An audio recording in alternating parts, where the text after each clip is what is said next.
The seventh word.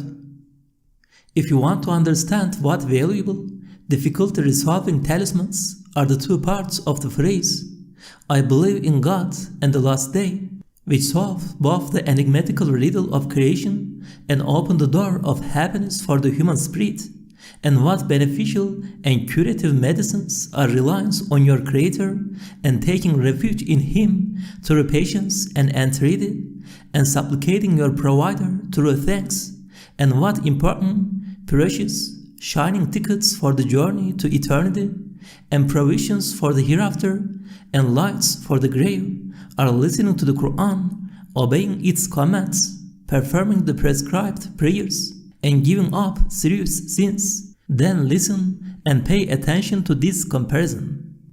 One time, a soldier fell into a most grave situation in the fields of battle, an examination, and the round of profit and loss. It was as follows. The soldier was wounded with two deep and terrible wounds on his right and left sides, and behind him stood a huge lion, as though waiting to attack him. Before him stood a gallows which was putting to death and annihilating all those he loved. It was awaiting him too. Besides this, he had a long journey before him. He was being exiled. As the unfortunate soldier pondered over his fearsome plight in despair, a kindly person, shining with light like Hızır, appeared. He said to him, "Do not despair. I shall give you two talismans and teach you them. If you use them properly, the lion will become a docile horse for you, and the gallows will turn into a swing for your pleasure and enjoyment. Also, I shall give you two medicines. If you follow the instructions, those two separating wands will be transformed into two sweet-scented flowers, called the Rose of Muhammad, peace and blessings be upon him. Also, I shall give you a ticket. With it, you will be able to make a year's journey in a day, as though flying. If you do not believe me, experiment a bit, so that you can see it is true." The soldier did experiment a bit and affirmed that it was true. "Yes, that is, this unfortunate SAİD, affirm it too. For I experimented and saw it was absolutely true." Some time later, he saw a sly, debauched-looking man, cunning as the devil, coming from the left, bringing with him much ornamented finery, decorated pictures and fantasies, and many intoxicants. He stopped before the soldier and said, "Hey, come on, my friend. Let's go and drink and make merry. We can look at these pictures of beautiful girls, listen to the music, and eat this tasty food." Then he asked him, "What is it you are reciting under your breath?" A talisman came to reply, "Stop that incomprehensible nonsense. Let's not spoil our present fun." And he asked a second question, "What is that you have in your hand?" "Some medicine," the soldier replied. "Throw it away. You are healthy. There is nothing wrong with you. It is a time of cheer." And he asked, "What is that piece of paper with 5 marks on it?" "It's a ticket and a rations card." "Oh, tear them up," the man said. "What need do we have of a journey this beautiful spring?" He tried to persuade him with every sort of wile, and the poor soldier was even a bit persuaded. Yes, man can be deceived. I was deceived by just such cunning deceptions. Suddenly, from the right came a voice like thunder. "Beware," it said. "Do not be deceived. Say to that trickster, if you have the means to kill the lion behind me, remove the gallows from before me, repulse the things wounding my right and my left, and prevent the journey in front of me, then come on and do so. Show that you can and let us see it. Then say, come on, let's go and enjoy ourselves. Otherwise, be silent. Speak in the same way as that Hızır-like God inspired man. O my soul, which laughed in its youth and now weeps at its laughter. Know that the unfortunate soldier is you and man. The line is the appointed hour. As for the gallows, it is death, decline, and separation, through which, in the alternation of night and day, all friends bid farewell and are lost.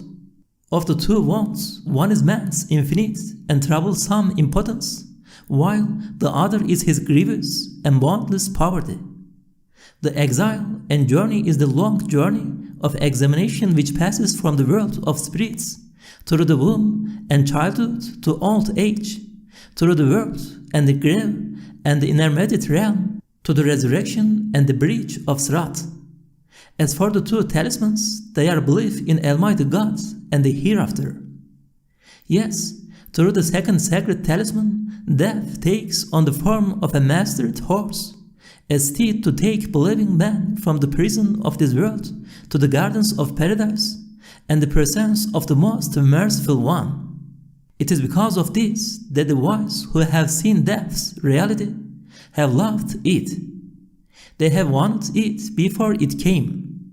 And through the talisman of belief in God, the passage of time, which is decline and separation, death and disease and the gallows, takes on the form of the means to observe and contemplate with perfect pleasure the miracles of the all-glorious Maker's various, multicolored, ever-renewed embroideries, the wonders of His power, and the manifestations of His mercy. Yes, when mirrors reflecting the colors of the sun's light are changed and renewed, and the images of the cinema changed, better, more beautiful scenes are formed. As for the two medicines, one is trusting in God and patience, and the other is relying on the power of one's Creator and having confidence in His wisdom. Is that the case? Indeed, it is. What fear can a man have who, through the certificate of his impotence, relies on a monarch of the world with the power to command, be, and it is? For in the face of the worst calamity, he says, "Verily, to God do we belong, and verily to Him is our return," and places his trust in his most compassionate sustainer. A person with knowledge of God takes pleasure from impotence, from fear of God. Yes, there is pleasure in fear. If a 12-month baby were sufficiently intelligent and it were asked him, "What is most pleasurable and sweetest for you?" he might well say, "To realize my powerlessness and helplessness, and fearing my mother's gentle smack to at the same time take refuge in her tender breasts." But the compassion of all mothers is but a flash of the manifestation of divine mercy. It is for this reason that the wise have found such pleasure in impotence and fear of God, vehemently declaring themselves to be free of any strength and power, and have taken refuge in God through their powerlessness. They have made powerlessness and fear an intercessor for themselves. The second medicine is thanks and contentment, and entreaty and supplication, and relying on the mercy of the all-compassionate provider. Is that so? Yes, for how can poverty, want, and need be painful and burdensome for a guest of an all-generous and munificent one who makes the whole face of the earth a table of bounties, and the spring a bunch of flowers, and who places the flowers on the table and scatters them over it? Poverty and need take on the form of a pleasant appetite. The guest tries to increase his poverty in the same way he does his appetite. It is because of this that the wise have taken pride in want and poverty. But beware, do not misunderstand this. It means to be aware of one's poverty before God, and to beseech Him not to parade poverty before the people and assume the air of a beggar. As for the ticket and voucher, it is to perform the religious duties and foremost the prescribed prayers, and to give up serious sins. Is that so? Yes, it is, For according to the consensus of those who observe and have knowledge of the unseen, and those who uncover the mysteries of creation, the provisions, light, and steeds for the long, dark road to post-eternity may only be obtained through complying with the commands of the Quran and avoiding what it prohibits. Science, philosophy, and art are worth nothing on that road. Their light reaches only as far as the door of the grave. O my lazy soul, how little and light and easy it is to perform the 5 daily prayers and give up the 7 deadly sins. If you have the faculty of reason and it is not corrupted, understand how important and extensive are their results, fruits, and benefits. Say to the devil and that man who were encouraging you to indulge in vice and dissipation, if you have the means to kill death and cause decline and transcends to disappear from the world, and remove poverty and impotence from man, and close the door of the grave, then tell us and let us hear it. Otherwise, be silent. The Quran reads the universe in the vast mosque of creation.